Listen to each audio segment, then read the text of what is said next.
사랑하는 거룩한 빛 광성교회 청년 여러분, 오늘 이곳에서 함께 또 예배 드리기 위해서 나오신 모든 분들을 환영하고 축복합니다. 오늘 우리에게 주실 하나님의 귀한 마음을 알아갈 수 있는 시간이 되시길 소망합니다. 우리 옆에 분과 인사하겠습니다. 잘 오셨습니다. 시작. 네, 사순절 잘 보내고 계시죠? 지난주에 우리가 이 기간을 지내면서 그리스도의 십자가 사랑을 묵상하는 시간이 된다고 말씀을 드렸었고, 특별히 이번 사순절 기간을 통해서 우리가 이 40일 시간을 어떻게 보낼까 많은 또 생각과 고민을 하면서 정한 시리즈 설교의 주제는 예수님이 누구신가, 예수 그리스도가 누구신가를 알자라고 나누었습니다. 그 이유는 무엇이었나요? 기억나세요? 지난주 설교. 네, 내가 믿는 대상이 우리가 누구인지를 알아야 한다는 거죠. 내가 믿는 대상, 내가 사랑한다고 고백하는 그 대상을 우리는 그가 누구인지 정말 알고 있냐라는 질문을 여러분들에게 드렸습니다. 사람과 사람의 관계에 있어서도 그 사람을 믿고 신뢰하기 위해선 내가 이 사람을 잘 알아야 한다라고 말씀드렸죠. 내가 이 대상을 전혀 알지 못하는데, 내가 이 사람이 누군지를 우리는 전혀 알지 못하는데 어떻게 신뢰하고 어떻게 믿을 수 있겠습니까? 그래서 그가 누구인지를 잘 아는 것이 중요하다라고 여러분들에게 말씀을 드렸습니다. 구약시대에 많은 선지자들이 어떤 것들을 예언했나요? 예수님이 메시아가 오실 것이다, 그렇죠? 이 땅을 구원할 메시아, 이 땅을 회복시킬 메시아가 올 것이다 라고 많이 예언했습니다. 그리고 계속해서 보는 이사야는 더욱 특별하게 이 메시아가 어떠한 존재인지를 성경을 통해서 이야기하고 말하고 있다는 거죠. 그리고 이스라엘 백성들이 그렇게 애타게 기다렸던 메시아가 이 땅 가운데 오셨고, 그의 이름은 예수라 이야기를 합니다. 예수란 이름의 뜻은 여호와는 구원이시다 라는 뜻을 갖고 있죠. 메시아가 드디어 이 땅 가운데 왔습니다. 그런데 시간이 지날수록 사람들은 예수를 이 땅을 구원할 메시아로 바라봤어요? 바라보지 않았어요? 바라보지 않았죠. 메시아를 그렇게 기다리고 외쳤던 그 자들이 메시아가 왔고 예수라 칭하는 그 존재가 왔는데 그들은 메시아를 메시아로 바라보지 않았습니다. 그 이유가 무엇이었나 생각나시나요? 자신들이 생각한 메시아의 모습이 전혀 아니었던 거죠. 그들이 생각했던 메시아의 모습이 있었을 거 아니에요. 나름 위엄 있고 뭔가 아름답고 흠모할 만한 가치의 대상이 메시아가 되었어야 되는데 그런 모습이 전혀 예수에게는 하나도 보이지 않았다라고 말씀을 드렸습니다. 사람들은 그의 외적인 모습과 형상을 보고 판단했고 그가 이 땅에 오신 진짜 목적, 진짜 이유를 전혀 알지 못했다는 것입니다. 그러므로 인해서 그는 메시아가 아닐 것이다 이야기를 한 거죠. 즉 자신들이 정한 메시아의 모습으로 존재하길 바라고 원했다는 것입니다. 저 예수라는 자가 메시아라면 이래야 돼, 저 예수라는 자가 메시아면 저래야 돼 라는 사람들의 생각 속에 메시아의 형상을 만들어 가서 그를, 예수를 메시아라고 보고 판단하지 않았던 것이죠. 그러면서 우리는 우리의 모습을 돌아봤습니다. 우리도 내 생각대로 내 마음대로 예수님을 판단하고 바라보지는 않았는지, 그분의 존재 목적 자체로 바라보는 것이 아니라 내가 어떠한 신의 형상을 만들어가지고 예수님을 바라보고 그렇게 신앙생활을 하지 않았는지를 돌아봤던 것이죠. 그래서 여러분, 이 일주일 동안 여러분들에게 이게 조금 정리가 되셨나요? 설교를 듣고 제가 지난주 설교 때는 처음에 이렇게 질문했어요. 당신에게 누군가 와서 예수님이 누구냐고 질문한다면 당신은 뭐라고 대답할 수 있겠습니까? 라고 했죠. 그 질문에 여러분들은 이 일주일 동안 살아가면서 답을 혹시 해보셨나요? 그리고 설교를 듣고 어떠한 정의가 좀 내려지셨을까? 혹은 답은 내리지 않아도 나는 예수를 어떠한 대상의 모습으로 바라보고 있었는지를 좀 알았던 시간이길 소망합니다. 지난주에 나눔을 하는 이야기들을 좀 들어보니 꽤 시간이 길었다고 하더라고요. 각 청년부별로 이제 내가 생각했던 메시아의 모습, 예수의 모습, 나는 어땠고, 나는 어떨 때 예수님을 찾았고, 다양한 이제 주제들이 있었는데, 그런 모습도 물론 중요합니다. 내가 어떠한 삶을 살아가면서 그런 예수님의 모습을 바라보는 것도 중요하지만은, 그 전에 예수님이 우리가 어떤 존재인지를 정확하게 알고 믿고 나아가야 그것이 바른 믿음이다라고 여러분들에게 나눴습니다. 그리고 오늘은 그 두 번째, 예수님은 어떤 분이셨을까? 제목을 우리 한 목소리로 읽어보도록 하겠습니다. 시작. 우리에게 멸시를 당한 자입니다. 여러분, 메시아가 드디어 이 땅 가운데 왔습니다. 사람들은 기다렸고 자신들의 삶을 잘 살게 해줄 메시아를 만났죠. 그런데 계속 나눈 것처럼 어땠습니까? 그를 메시아로 여기지 않았어요. 그런데 그냥 이 사람이 메시아가 아니라고 생각하면 믿지 않으면 될 일 아닌가요? 그렇죠? 아, 메시아를 기다렸는데 왔는데 메시아가 아니면 그냥 아닌가 보다 하면 되는데, 성경을 보면 알 수 있듯이 그냥 아닌가 보다 한 게 아니라 그 대상을 벼랑 끝까지 몰아칩니다. 그를 멸시하고 정죄하고 미워하고 조롱하고 심지어 예수를 죽이려고 들었다는 것이죠. 메시아가 아니면, 내가 기대했던 대상이 아니면 그냥 그런가 보다라고 생각할 수 있지 않을까요? 그런데 정말 많은 사람들이 그를 욕하고 정죄하고 미워하고 죽이려 들고 그를 떠나갔다는 겁니다. 53장 3절의 앞부분을 우리 함께 읽어보도록 하겠습니다. 시작. 그는 라고 나옵니다. 멸시란 뜻은요, 업신여기다, 하찮게 여기다 라는 뜻을 가지고 있어요. 무슨 말이냐면, 예수를 메시아로 보지 않고 그렇게 업신여기고 하찮게 사람들이 여겼다는 거죠. 메시아는커녕 그를 업신여기고 하찮게 여겼다는 것은 뭐예요? 그냥 그를 어떠한 그냥 대단한 선지자, 어떠한 큰 존재로서도 보지 않고 그를 메시아 취급을 하지 않은 것은커녕 그냥 하찮게 여겼다는 겁니다. 이어서 뭐라고 나옵니까? 버림을 받았다라고 나옵니다. 메시아로 오신 예수, 사람들은 그를 메시아로 바라보지 않는 것을 넘어서 그를 멸시했고 업신여기고 하찮게 예수를 여겼습니다. 무슨 말이냐면 그를 버린 것이거든요.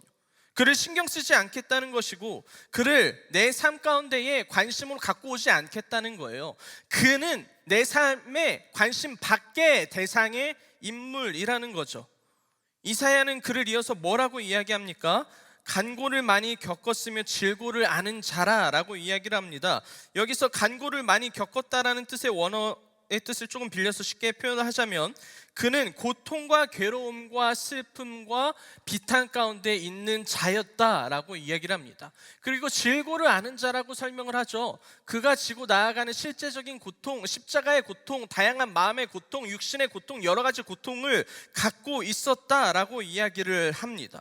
그리고 계속해서 뭐라고 이야기하냐면, 마치 사람들이 그에게서 얼굴을 가리는 것 같이 멸시를 당하였고 우리도 그를 귀하게 여기지 아니하였다라고 이야기합니다. 예수의 모습을 보면서 말이죠. 새 번역으로 말씀드리자면, 사람들이 그에게서 얼굴을 이제는 돌렸고 그가 멸시를 받으니 우리도 덩달아 그를 귀하게 여기지 않았다라고 이야기를 합니다. 메시아를요. 여러분, 3절의 내용을 보고 예수님께서 이 땅 가운데에 오신 신약의 모습과 이사야가 예언한 예수님의 모습을 정리해 보자면, 이 3절은 좀 이렇게 설명할 수 있어요. 예수님은 간고를 많이 겪고 질고를 아는 자입니다. 그는 삶 가운데의 고통과 괴로움과 슬픔과 비탄 가운데에 있었던 자였습니다. 그리고 십자가의 죽으심으로 인하여 육체의 고통 가운데에 있었습니다. 하지만 사람들은 그를 멸시했습니다. 메시아가 아니라고 말하면서 결국 사람들은 그에게서 얼굴을 돌렸고 그를 귀하게 여기지 않았고 그를 멸시하며 버렸습니다. 그는 사람들에게 멸시를 받았고 버림받은 자가 되었습니다 라고 이야기를 합니다. 예수는 멸시를 받아 버림받은 자가 되었습니다. 그 당시 특별히 누가 이 예수를 버렸을까? 그를 떠났을까? 그를 멀리했을까? 두 부류의 그룹들을 볼 수 있어요. 바로 가장 메시아를 기다렸던 자들이에요. 1주차에 나눴던 것처럼 그냥 일반적인 자들이 아니라 그를 멸시한 대상은 그를 기다렸던 자들이라고요. 바로 유대인들, 바리새인들, 이스라엘 백성들이었죠. 적어도 그들은 예수님을 더 믿어주고 신뢰해줬어야 되는데 어쩌면 가장 믿음이 좋았어야 하는 사람들이 믿지 않았다는 거죠. 그러면 믿지 않는다면 아까 이야기한 것처럼 자신들의 생각과 다르면 그냥 믿지 않으면 되는 일인데 적극적으로 예수를 미워한 것을 우리는 성경을 통해서 볼 수 있죠. 여러분, 사람과 사람의 관계에 있어서도 이따 다시 한번 나누겠지만은 내가 이 사람을 뭐 싫어하는 게 아니고 못 믿는다면 그냥 못 믿는구나라고 하면 되는데 이 대상을 적극적으로 미워하는 것은 다른 문제라는 거예요. 여러분, 유대인들은 대표적으로 메시아의 모습에 대한 환상을 갖고 있는 자들입니다. 그들은 지금도 메시아를 기다려요. 2024년에도 유대인들은요, 메시아를 여전히 아직도 기다립니다. 그렇다는 것은 뭐예요? 예수를 메시아로 보지 않는다는 거죠. 또 하나의 선지자 정도로만 봤다는 거예요. 그들이 정한 메시아의 모습은 위엄 있고 권위 있고 힘이 있고 이 땅의 모든 것들을 해결해 나가는 대상이었고, 메시아 구약의 예언들을 보면서 메시아가 오면 이럴 것이다 라고 하는 것에 이럴 것이다를 보면 모든 평화가 이루어질 것이며 전쟁도 사라질 것이며 우리 모두가 행복하게 살 것이며, 쉽게 말하면 이런 것들이 나와요. 그러니 예수가 왔는데 그런 문제들이 해결됐어요? 해결되지 않았어요? 해결되지 않았죠. 그러니 예수는 메시아가 아니라는 겁니다. 이해하셨죠? 만약에 예수가 메시아였다면 그 모든 문제들이 해결됐어야 된다는 겁니다. 모든 것이 원래대로 돌아갔어야 한다고 이야기를 하죠. 에덴 동산처럼 아담과 하와가 살았던 것처럼 메시아가 재림했다면 이 땅은 그렇게 변했어야 됐는데 그렇게 변하지 않으니 예수는 메시아가 아니라고 이야기합니다. 그리고 또 하나는 예수를 율법을 폐기한 자가 됐습니다. 예수님께서 뭐라고 하셨어요? 와가지고 내가 율법 그 자체요, 말씀 자체요, 내가 생명이다 라고 이야기를 하고 다녔는데 유대인들은 늘 뭐라고 이야기합니까? 저자가 뭔데 그것을 폐기하냐 라고 이야기를 했죠. 여러분, 재밌는 이야기가 있는데 예전에 유튜브에서 한창 유행하던 영상이었습니다. 제목은 이사야 53장을 유대인이 읽지 않는 이유예요. 재밌죠? 특별히 이사야 53장을 읽지 않는 이유, 이 영상이 한창 좀 뭘까 어그로를 좀 끌었던 영상이었습니다. 누가 봐도 클릭하고 싶을 것 같은 그런 제목이죠. 여러분, 우리가 계속해서 나누는 이사야 53장을 보면 쉽게 말해 예수란 어떤 존재인지를 계속해서 매 절마다 이야기하고 있지 않습니까? 그리고 예수는 어떠한 흠모할 만한 것이 없어 보이는 모습으로 이 땅에 오지 않았습니까? 그러다 보니 유대인들은요, 이 예언의 말씀을 믿을 수도 없고 예수는, 메시아는 그래서는 안 된다라는 생각을 해서 53장을 약간 그들에게는 예전 말로는 그냥 금지된 장이라고 이야기를 합니다. 그리고 영상에서도 그렇게 이야기를 하더라고요. 설명을 하더라고요. 이제 유대인들에게는 이사야 53장을 읽게 하지 않는다라고 하면서 말이죠. 그러면서 이제 어떤 사람들이 가서 유대인들에게 억지로 이제 이사야 53장을 또 읽어보라고 해요. 그러면 유대인들이 막 또 읽고 막 이렇게 답변을 하는 내용이 있는데, 뭐 어떤 유대인들은 이 본문을 뭐 우리가 금지된 장으로 여기는 것이 아니라 모세 오경 속에 포함되어 있지 않고 우리가 배우는 영역이 아니기 때문에 굳이 배울 필요가 없다라고 대답을 하는 사람도 있죠. 뭐 여튼 다시 돌아와서 유대인들은요, 예수를 보고 믿지 않은 것이 아니라 그를 미워하고 욕하고 경멸했습니다. 그 시대에 가장 적극적으로 배척했던 자들은 유대인과 바리새인들이었죠. 회당에서 말씀을 전할 때에도 그들은 동의할 수 없었고 안식일에 기적을 베푸시는 것을 보면서도 율법을 내밀면서 당신이 뭔데 안식일에 이 일을 행하냐라고 이야기를 하죠. 귀신을 내쫓는 것을 보고 저자도 귀신 들린 자다라고 예수를 통해서 이야기를 합니다. 미쳤다고 이야기를 하고 이단 취급을 하기 시작을 합니다. 그것도 모자라서 유대인과 바리새인들은 예수를 어떻게 취급했습니까? 사형틀에 매달아야 된다, 죽여야 된다라고 죽일 음모까지 꾸몄던 자들이죠. 여러분, 유대인들은 뭐 나름 자신들이 정해놓은 기준이 있었기 때문에 예수가 이단처럼 보일 수도 있었죠. 자신들의 기준이 있었으니까 100번 양보해서 여러분 그들은 그렇게 생각하고 행동할 수도 있었습니다.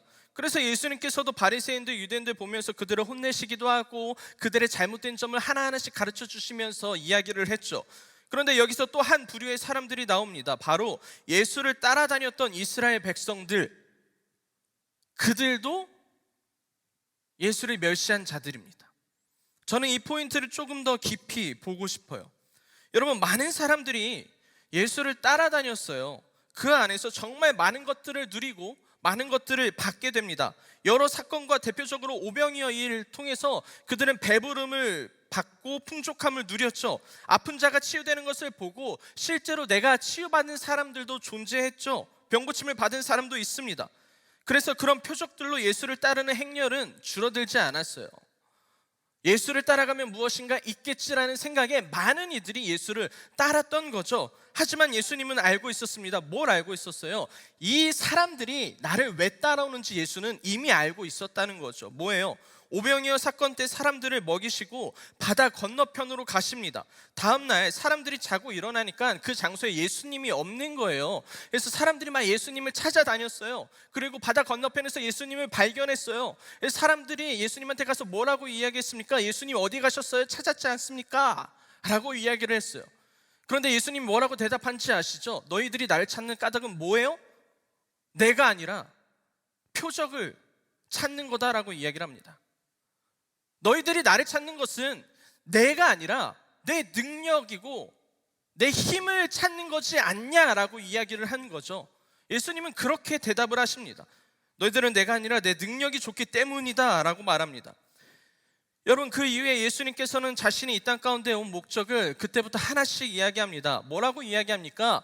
나는 그것을 온 것이 아니라 생명의 떡이다. 너희들의 배만 부르게 해주기 위해서 온 것이 아니라 나는 생명의 떡이고 나는 너의 구원자이고 나는 너희들을 죄의 속박에서 끊어낼 자고 나는 하나님의 아들이다 라고 자신이 온 이유를 하나씩 이야기를 하고 나타내고 있습니다. 그런데 사람들은요, 큰 관심이 없었어요.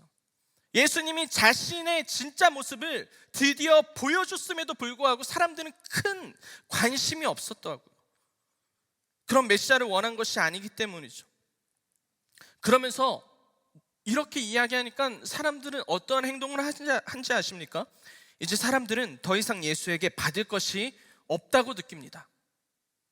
예수님, 이거 주세요 했는데 야, 나는 너 그거 주기 위해서 온 것이 아니라 나는 생명의 떡이고 하나님의 아들이다 하니까 사람들이 뭘 느꼈냐면 이제는 예수님께 떨어질 게 없겠구나라고 생각한 거죠.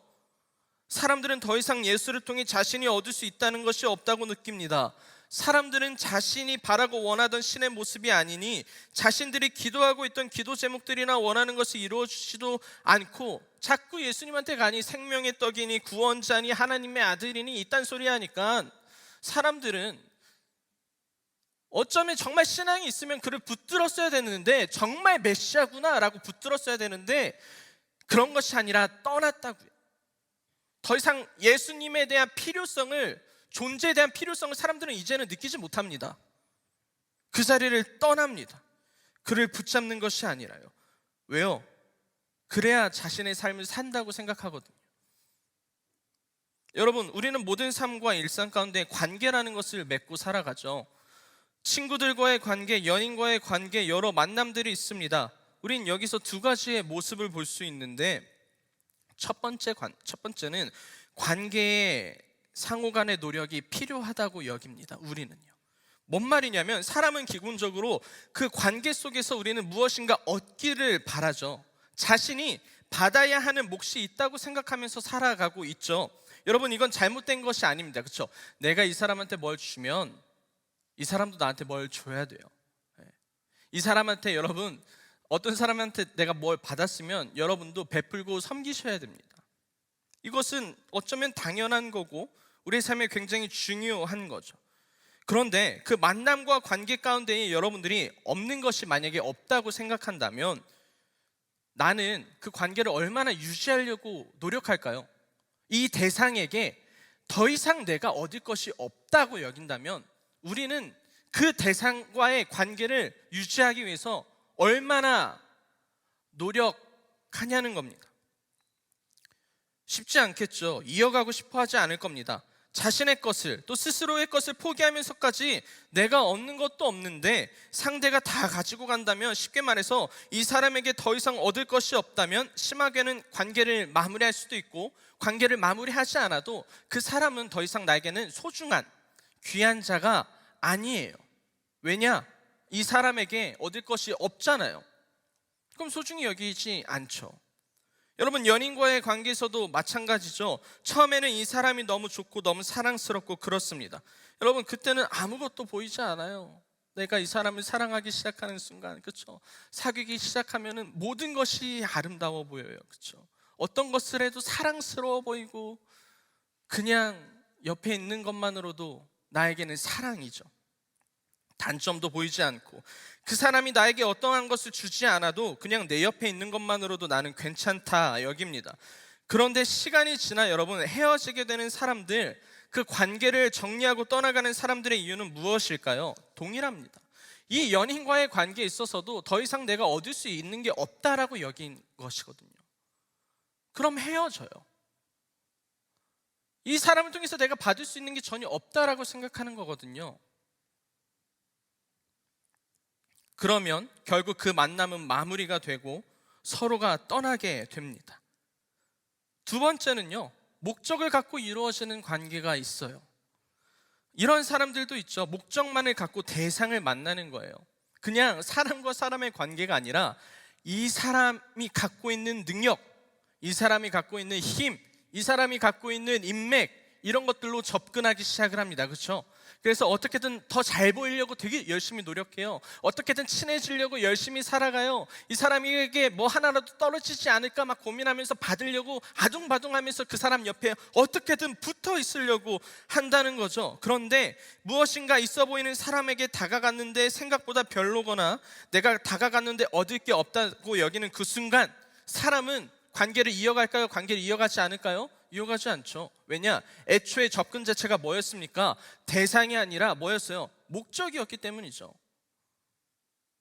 그런데 그 목적이 사라지고 목적을 통해서 내가 얻을 게 없다고 여기니까 우리는 그 관계를 이어갈 생각이 크게는 없는 거예요. 목적이 사라졌기 때문입니다. 그 대상은 이제는 이미 나에게 필요 없는 대상이 되었어요. 그 이유는 이 사람을 통해서 내가 얻을 수 있는 게 이제는 없기 때문이죠. 여러분, 물론 우리는 앞서 말한 것처럼 사람과 사람의 관계에 있어서 서로 애쓰고 최선을 다해야 됩니다. 사랑하는 사람과의 만남을 통해서 우리는 노력해야 되고, 목적만을 갖고 접근해서는 안 되죠. 여러분들이 얻어야 하는 것들도 분명히 있고 여러분들이 받아야 하는 것들도 분명히 있습니다. 그런데 여러분, 사람과 사람에게는 서로의 예의도 있고 지켜야 되는 것도 있고 상호간에 받고 누리고 해야 되는 그런 것들도 있는데, 중요한 것은 뭐냐면 그렇게 하면 안 되는 관계가 있다는 거예요. 그것은 바로 예수님과의 관계예요. 여러분, 우리는 사람과 사람의 관계를 예수님과의 관계에 적용시켜버려요. 이해하셨나요? 예수님과의 관계에 있어서 사람의 관계처럼 동일시 여긴다는 거죠. 저는 말씀드리고 싶습니다. 잘못된 거예요. 그 관계는요. 하지만 우리는 예수님과의 관계에 있어서 사람과 사람의 관계에 대한 적용을 하면서 살아가죠. 이스라엘 백성들도 유대인들도 바리새인들도 다 똑같았어요. 만약 예수님을 완전한 메시아로 바라봤으면 그 누구도 예수님을 함부로 하지 못했겠죠. 배척하지 않았겠죠. 그가 어떠한 행동을 하던, 자신들에게 어떠한 말을 하던 그가 메시아라고 여겼으면 그를 따랐겠죠. 당신이 옳다라고 이야기를 했겠죠. 때론 삶의 형편이 나아지지 않을 때가 있다 하더라도 예수님이 정말 메시아라는 것을 알았다면 그들은 괜찮았을 것입니다. 그가 배고팠어도 예수님이 옆에 있으면, 그가 진짜 메시아라는 것을 알았으면 그들은 괜찮았을 거예요. 왜냐? 목적이 중요한 게 아니라 그 대상이 그들에겐 중요했기 때문인 거죠. 예수님이 우리의 주인이시라면, 구원자이시라면 그를 정말 소중하고 귀하게 여겼을 거라는 겁니다. 어떻게든 가장 예수님의 눈에 자신이 밟히기를 원했지 않습니까? 다른 것은 둘째치고 예수님을 정말로 사랑한다면은 정말 최선을 다해서 내 목적이 이루어지지 않아도 어떻게든 예수님 옆에 붙어 있으려고 최선을 다하고 예수님을 위해서 살겠다고 나아갔을 겁니다. 하지만 그렇지 않다는 거예요. 그 누구도 예수를 메시아로 바라보지 않았고, 예수님께서는 이 땅 가운데 가장 영광스러운 곳에서 낮은 곳으로, 빛나는 곳에서 가장 어두운 곳으로 왔음에도 불구하고, 자신이 어떠한 존재인지를 나타냈음에도 불구하고 사람들을 살리기 위해서 온 그자가 사람들에게 생명을 빼앗기는 일이 일어났다는 겁니다. 생명을 주기 위해서 온 자가, 사람들을 살리려고 사람들의 생명을 주기 위해서 온 자가 사람들에게 생명을 빼앗깁니다. 나는 너를 위해서 왔는데 너가 나를 멸시한 거거든요. 예수는 이 땅 가운데 와서 멸시를 당했습니다. 그 이유는 무엇입니까? 더 이상 자신들의 삶에 예수가 필요 없다고 여겼기 때문이죠. 여러분, 나의 삶 가운데에 내가 원하는 대로 되지 않으니, 내가 바라는 대로 이루어지지 않으니, 나의 기도 제목들이 이루어지지 않으니 우리는 그를 떠나갑니다. 떠나갔다는 것은요, 이렇게 설명하고 싶어요. 우리가 교회를 나오고 안 나오고 이 문제가 아니에요. 떠나갔다는 것은 예수님 없어도 내가 살 수 있겠다고 생각하는 겁니다. 그것이 예수를 떠난 것입니다. 삶에 예수님보다 더 중요한 가치를 두고 살아가는 것이, 여러분, 그게 예수를 떠난 겁니다. 예수는 나를 위해 전부를 주셨는데 나는 적당히 믿고 적당히 교회 다니고 적당히 하려고 하는 것이, 그것이 예수를 떠난 겁니다. 여러분, 교회에 나오고 안 나오고 중요하죠. 근데 늘 하는 이야기가 있지 않습니까? 교회 나온다고 다 예수 믿나요? 뭐 이거 몇 년째 이야기합니까? 여러분, 교회에 나오면 예수를 떠나지 않은 사람입니까? 교회를 나오지 않으면 예수를 떠나간 사람입니까? 아니에요. 그 문제가 아니라는 거예요. 예수를 떠났다는 것은 내가 예수가 없어도 살아갈 수 있다고 여기면서 사는 게 예수를 떠난 겁니다. 예수를 떠났다는 것은 내 삶에 그를 귀하게 여기지 않다는 겁니다. 솔직히 여러분, 우리가 정말 소중히 여기는 관계가 있다면 정말로 여러분들은 그 관계를 어떻게든 지키려고 애쓰지 않습니까? 내가 이 대상과의 관계를 어떻게든, 이 사람이 나에게 너무 소중하다면 어떻게든 그 관계를 지키려고 여러분 정말 노력하지 않습니까?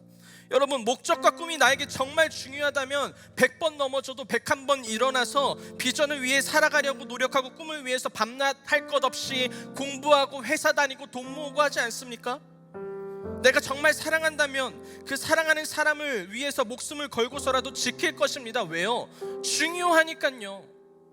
그 대상이 나에게 전부니까요. 그 꿈이 나에게 전부니까요. 그 비전이 나에게 전부니까 나는 그걸 위해서 모든 것을 투자할 준비가 되어 있고, 모든 시간을 쏟을 준비가 되어 있고, 모든 돈을 쏟을 준비가 되어 있는데, 예수는요, 여러분들에게 예수는 도대체 어디 갔냐는 겁니다. 여러분, 오늘 함께 본 본문은 요한복음의 본문입니다. 예수님께서는 자신들을 그렇게 따라다니는 사람들, 그런 관계와 목적을 갖고 온 사람들에게 자신이 어떤 자인지 이야기를 했죠. 자신이 온 이유를 말하죠. 자신이 누군지 말하죠. 나는 생명의 떡이다. 나는 너희들을 살릴 자다. 근데 그 앞에 보면은 뭐라고 이야기하냐면, 진실로 진실로 너에게 말하노니 라고 이야기합니다. 진실로 진실로 두 번이란 단어를 썼다는 것은 정말로 예수님의 마음 가운데에 우러나고 강조한다는 겁니다. 이거를 얼마나 많이 하는지 아십니까? 진실로 진실로 내가 너희한테 말하는데 나는 생명의 떡이고 내가 너희들을 위해서 온 자다 라고 이야기합니다. 확신을 갖고 강조하는 것이죠.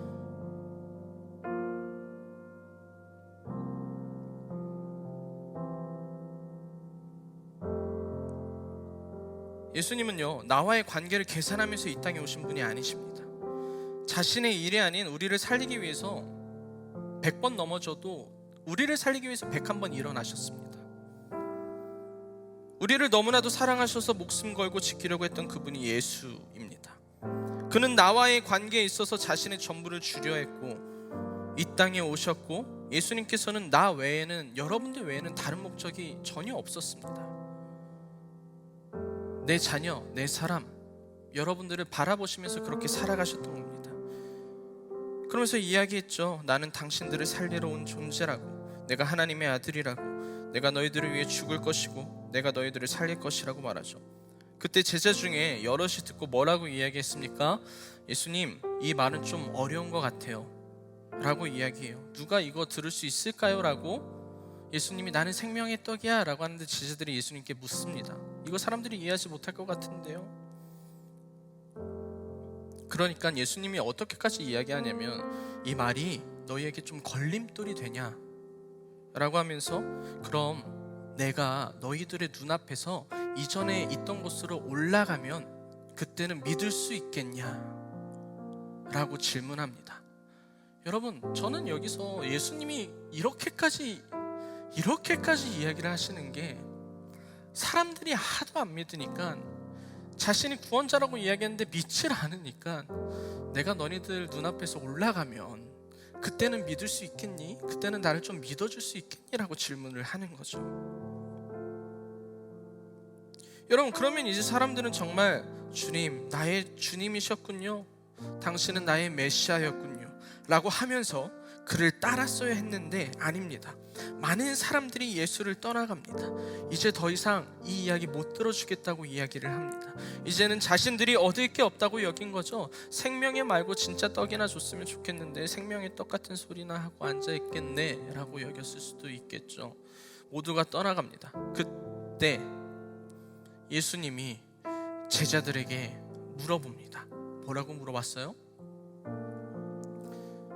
너네도 떠나갈 거냐고. 너네도 떠나갈 거냐고. 만약에 얻는 거 없으면 너네도 나를 결국엔 이 사람들처럼 떠나갈 거냐고 제자들에게 묻습니다. 우리들에게도 물어보십니다. 너가 얻을 것이 있지 않는다면 너도 떠날 거냐고 말이죠. 사람들은 예수를 귀하게 여기지 않았습니다. 예수보다 나를 귀하게 여겼죠. 사람들은 자신들이 얻을 것이 없어지니 그를 멸시하고 그를 고통 가운데 넣어버렸어요. 그를 조롱하고, 낙이 타고 예루살렘에 입성할 때 드디어 우리 예수님이 오셨다라고 외쳤던 자들이 하루아침에 어떻게 변했습니까? 저자, 십자가에 못 박아라. 같은 사람들이 얻을 게 없어지니까, 누릴 게 없어지니까, 받을 게 이제는 사라지니까 십자가에 못 박으라 이야기합니다. 여러분, 그런데 그 일을 우리가 반복하고 있습니다. 우리가 반복하고 있어요. 이 일을 이 시대에 우리가 다른 방법으로 동일하게 반복하고 있습니다. 당신을 통해 얻을 것이 없다고 여깁니다. 믿음의 자리를 떠나려 합니다. 예수님이 없어도 기도하지 않아도, 말씀 보지 않아도 살 수 있다고 여깁니다. 기도하지 않고 말씀 보지 않고 읽지 않는 것은 예수와의 관계의 중요성을 그렇게 특별하게 두지 않겠다는 겁니다. 예수를 떠난 겁니다. 내가 예수를 멸시한 겁니다. 삶에서 예수님보다 더 중요한 가치가 있습니다. 그것이 해결돼야 그 다음 나는 믿음 생활을 열심히 할 수 있다며 여러 가지의 이야기와 핑계들을 대곤 하죠. 내가 예수를 버린 겁니다. 내가 예수를 버린 겁니다. 내가 예수를 가장 귀하게 여기지 않은 겁니다. 예수는 나를 위해 전부를 주셨고 그는 나를 위해 십자가에 못 박혀 돌아가셨지만, 주님, 나는 당신을 적당히 믿고 적당히 살아가려고 합니다. 내가 예수를 다시 십자가에 못 박는 겁니다. 내가 다시 망치 들고 예수님 십자가에 못 박는 짓입니다. 내가 예수를 버리고, 내가 예수를 멸시하고, 내가 예수를 다시 못 박고 있습니다.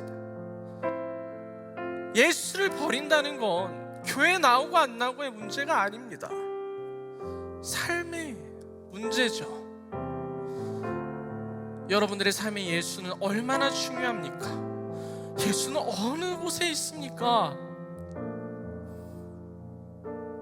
내가 예수를 버렸죠. 한 가지 이야기만 하고 찬양했으면 좋겠는데, 제가 예전에 새벽 예배 1년 동안 작정하고 간 적이 있었습니다. 신학교 들어가기 전에. 잠인지 뭔지 막 환상인지 뭔지 그냥 꿈꿨던 하나의 꿈을 꿨어요. 그냥 본당에서 이렇게 잠든 것 같아요. 근데 예수님이 그 십자가를 다시 지고 골고다 언덕으로 올라가시는 모습이 이제 꿈에서 보인 거예요. 그래서 제가 너무 놀라서 꿈에서 예수님 어디 가세요? 십자가의 사역 다 이루시지 않으셨나요? 왜 또 십자가를 지십니까? 라고 했을 때 예수님께서는 그냥 저에게 그렇게 이야기를 하셨어요. 이 세상을 보니 내가 다시 너희들을 위해서 십자가를 져야겠어. 이게 저는 신앙적인지 성경적인지 잘 모르겠지만 저는 펑펑 울었습니다. 죄송해서. 내가 예수를 못 박았어요. 내가 예수를 버렸고 내가 예수를 멸시했고 내가 예수를 떠났습니다.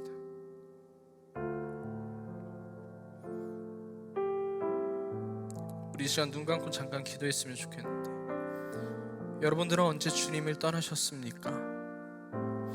지금입니까? 아니면 그랬던 적이 있었습니까? 이 시간 나는 어떻게 주님 앞에 서 있는지를 묵상하면서 주의 얼굴을 구하면서 기도하기 소망합니다. 기도하겠습니다.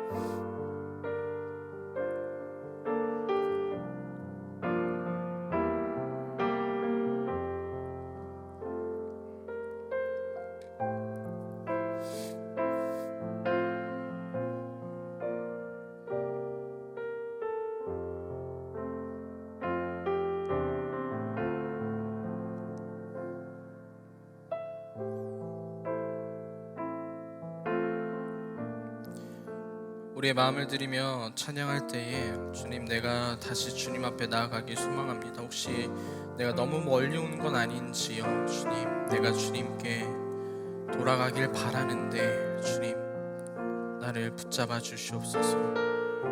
우리 마음 갖고 찬양할 때에 여러분들의 정말 진실된 고백이길 소망합니다.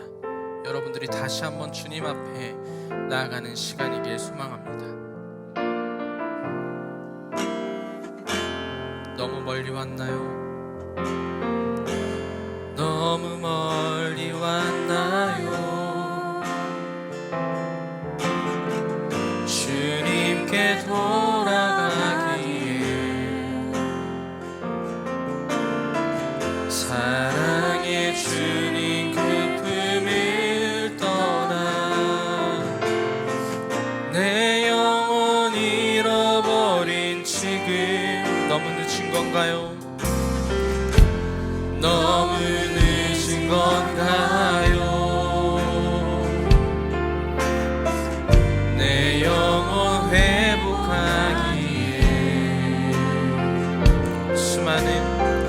수많은 죄악 속에 갇혀서 주님을 잃어버린 지금 하지만 내 영혼 주님 기다려요. 변함없는 주님의 사랑을 아멘. 내 모습 이대로 주께 돌아가요. 나의 손을 잡아주소서. 다시 주님의 얼굴 내 영혼 볼 수 있도록 나를 구원하소서. 다시 주의 임재 가운데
주시옵소서. 우리 다 같이 주여 한번 외치고 기도합니다. 주여.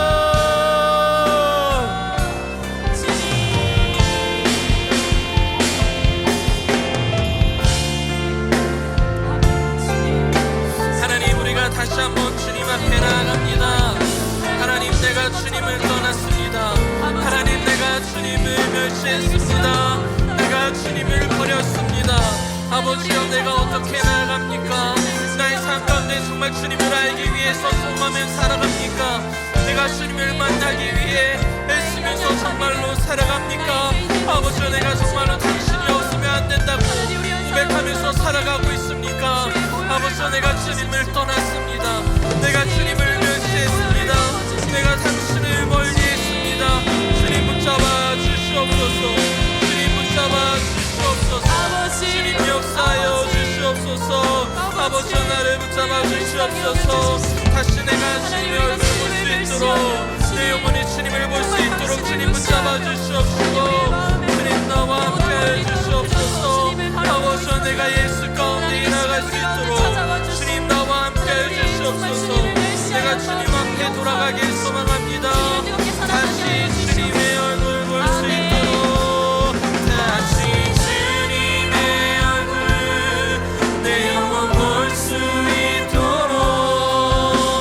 나를 구원하소서.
기도하면서 나아갈 때에 주님, 내가 당신을 부인했습니다. 내가 당신을 먼저 떠났습니다. 내가 내가 당신을 십자가에 못 박았습니다. 하나님, 주님 나를 용서하여 주시옵소서. 이 시간 회개하면서 주의 이름이 한번 외치고 기도하면서 나갑니다. 주여,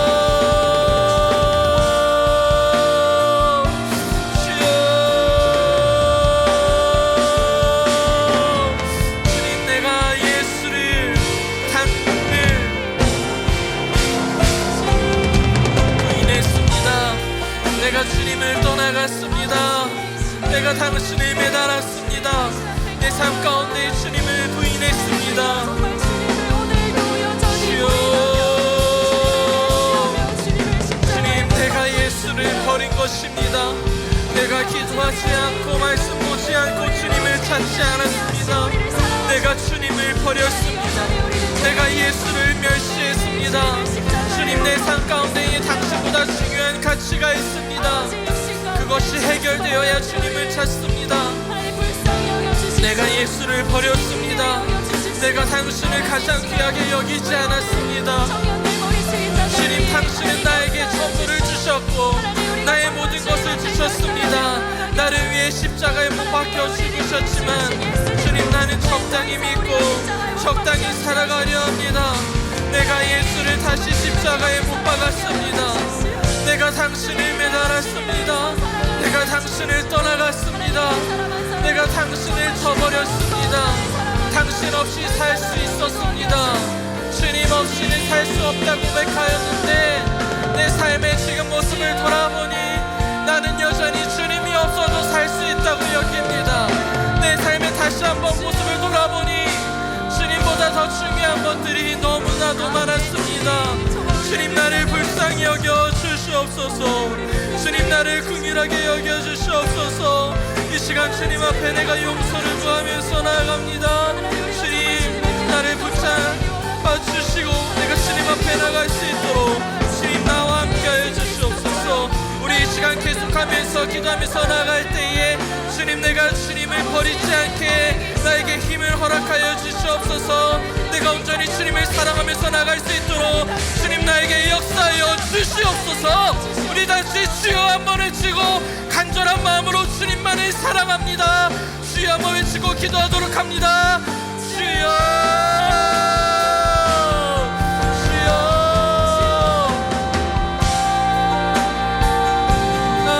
내가 주님을 바라봅니다. 아버지, 내가 주님 앞에 나아갑니다. 주님 역사하여 주시옵소서. 주님 인도하여 주시옵소서. 내가 주님 앞에 다시 돌아가기 소망합니다. 너무 멀리 오지 않았다고 말씀하시는 주님 앞에 돌아가기 소망합니다. 사랑의 주님 큰 가운데 내가 나아가기 소망합니다. 주님, 내 영혼이 주님을 기다립니다. 변함없는 주님의 사랑을 기다립니다. 주님 역사하여 주시옵소서. 주님의 얼굴이 내 영혼 볼 수 있도록 주님 나를 구원하여 주시옵소서. 주여, 주여, 내가 주님을 사랑합니다. 주여,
다시 바라봅니다.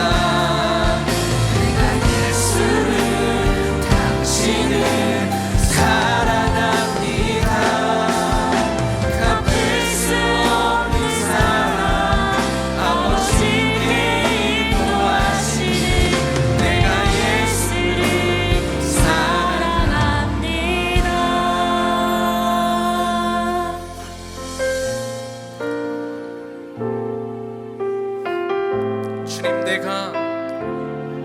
주님을 내가 버린 것입니다. 내가 예수를 멸시했습니다.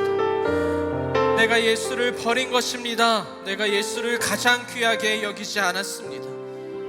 예수는 나를 위해 전부를 주셨지만 나는 전부는커녕 적당히 그렇게 살아가려 했습니다. 내가 예수를 다시 십자가에 못 박고 내가 예수를 다시 한번 매달았습니다. 주님, 우리를 용서하여 주시옵소서. 우리를 긍휼한 마음으로 바라봐 주시옵소서. 내가 주님 앞에 온전히 나아갈 수 있는 힘을 허락하여 주시옵소서. 그러므로 내가 당신을 다시 바라봅니다. 내가 예수를, 당신을 사랑합니다. 흔들리지 않는 사랑, 깨지지 않는 약속 붙들면서 나아갈 수 있도록 주님 역사하여 주시옵소서. 멀리 왔다고 생각하는 영혼들이 있다면 그 영혼들에게 찾아가서 안아주시옵소서. 사랑하여 주시옵소서. 회복하여 주시옵소서. 아직 늦지 않았다 말씀하여 주시옵소서. 우리가 주님을 기다립니다. 변함없는 주님의 사랑을 기다립니다. 주님, 나의 손을 붙잡아 주시옵소서. 다시 주님의 얼굴 볼 수 있도록, 내 영혼 주님을 바라볼 수 있도록 내 삶 가운데에 역사하여 주시옵소서. 주님을 멸시하고 살아가지 않는 삶, 주님을 가장 소중히 여기고 귀하게 여기면서 살아갈 수 있는 나의 삶이 될 수 있도록 주님, 나와 함께하여 주시옵소서. 모든 것들을 주님께 맡겨드리며 거룩하신 예수 그리스도의 이름으로 기도합니다. 아멘. 지금 우리 주 예수 그리스도의 크신 은혜와 하나님의 사랑하심과 성령의 교통하심이 주를 떠나지 않고 주를 버리지 않고 살아가길 소망하는 거룩한 빛광성교회 청년들 위해, 이곳에 있는 모든 영혼들을 위해 지금으로부터 영원까지 함께 하시길 간절히 축원하옵나이다. 아멘.